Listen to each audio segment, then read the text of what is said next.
নমস্কার বন্ধুরা, আমি Sandeep pen and paper coaching একাডেমিতে আবার তোমাদের স্বাগত। তাহলে গত দিনের ভিডিওতে আমরা দেখেছি আমাদের কিভাবে চক্রবৃদ্ধি সুদ এবং সরল সুদের পার্থক্য নির্ণয় করতে হয় 2 বছর, 3 বছর অথবা 4 বছর সময়ের জন্য। আজকে আমরা ঠিক সেই অঙ্কের একটা রিভার্স অঙ্ক করবো। কিরকম? এই অঙ্কগুলোতে সুদের পার্থক্যটা মেনশন করে দেওয়া থাকবে, কিন্তু বের করতে হবে আমাদের যে কত আসলে বা কোন আসলের ক্ষেত্রে সেই সুদটা হয়েছে বা সেই সুদের পার্থক্যটা হয়েছে। চলে আসে তাহলে আমরা অঙ্কে। প্রথম অঙ্কটা কি দেওয়া আছে? কোন আসলের 5% হারে 2 বছরের চক্রবৃদ্ধি ও সরল সুদের পার্থক্য 6 টাকা হবে। তাহলে অঙ্কটাতে দেওয়া আছে সুদের পার্থক্যটা দিয়ে দিয়েছে 6 টাকা, আমাদের বের করতে হবে আসল কত ছিল। ঠিক আছে, আমরা যেভাবে অঙ্কগুলো আগের দিন প্রোপাগেট করেছিলাম আজকেও সেইভাবেই করব। কি আছে? 2 বছর দেওয়া আছে, তাহলে 2 বছর যেটা কোড সেটা আমরা ইউজ করব কত? 2 1। ঠিক আছে, সুদের হার দেওয়া আছে 5%, সেই 5% অর্থাৎ 5% কে আমরা ভগ্নাংশে লিখলে কত লিখতে পারি? 1/20 লিখতে পারি।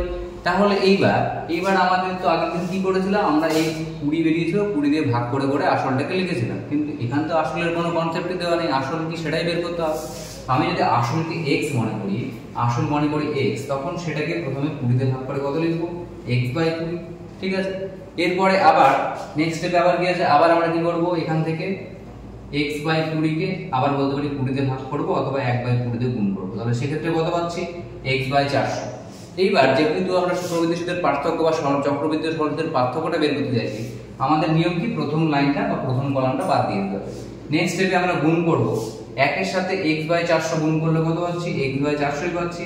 এটাই আমরা জানি চক্রবৃদ্ধি সরল সুদের পার্থক্য, সেটাই প্রশ্নে বলা আছে কত? 6। তাহলে সমান চিহ্ন দিয়ে 6 লিখব, অর্থাৎ x এই বাঁ দিকে 400টা ডান দিকে গুণ হলো, অর্থাৎ কত হয়ে গেল? 2400। তাহলে এইভাবে কিন্তু আমরা কি করতে পারি যে যখন আমাদের সুদের পার্থক্য দেওয়া থাকবে তখন সেখান থেকে আমরা আসলের পরিমাণটা বের করতে পারি। নেক্সট অঙ্কে দেখো, নেক্সট অঙ্কে ঠিক একই অঙ্ক দেওয়া আছে। কত টাকার 50% হারে 3 বছরের চক্রবৃদ্ধি ও সরল সুদের পার্থক্য 26,250 টাকা হবে। ঠিক আছে, তাহলে এখানেও ঠিক আমাদের কি আসলের পরিমাণটা অথবা মূলধনের পরিমাণটা বের করতে হবে, কিন্তু বিষয়টা হলো দেওয়া আছে 3 বছর। তাহলে 3 বছরের কোড আমরা যেটা জানি, 3 বছরের কোড কি জানি? 3 বছরের কোড 331, সেটা আমরা লিখে ফেললাম। ঠিক আছে, এবার আমরা চলে আসি সুদের হারে। 50% সুদের হার দেওয়া আছে, সেটাকে ভগ্নাংশে প্রকাশ করলে কি পাবো? 1/2, অর্থাৎ আমরা আসলকে কি করব? 2 দিয়ে ভাগ করে করে লিখবো। আসল যদি x ধরি, প্রথম লাইনে হচ্ছে কত? x/2, তাকে আবার 2 দিয়ে ভাগ করলে পাবো x/4, তাকে আবার 2 দিয়ে ভাগ করলে কত পাবো? x/8। ঠিক আছে, এবার আমাদের কি নিয়ম? এবার আমাদের নিয়ম প্রথম কলামটাকে বাদ দিয়ে দিতে হবে। আমি উপর নিচে গুণ করব, 3x/4 প্লাস এখানে 1 দিয়ে গুণ করলে কত? x/8 সমান চিহ্ন দিয়ে আমাদের সুদের পার্থক্য যেটা দেওয়া ছিল কত?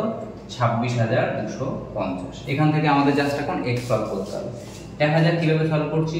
এখানে 8 হলো লসাগু, 4 দিয়ে ভাগ করলে 2, 3 দুগুণে 6x, আর এখানে x যোগ করলে কত হচ্ছে? 7x, সেটা সমান সমান 26,250। আমি 7 দিয়ে এটাকে কেটে দিচ্ছি, 3750।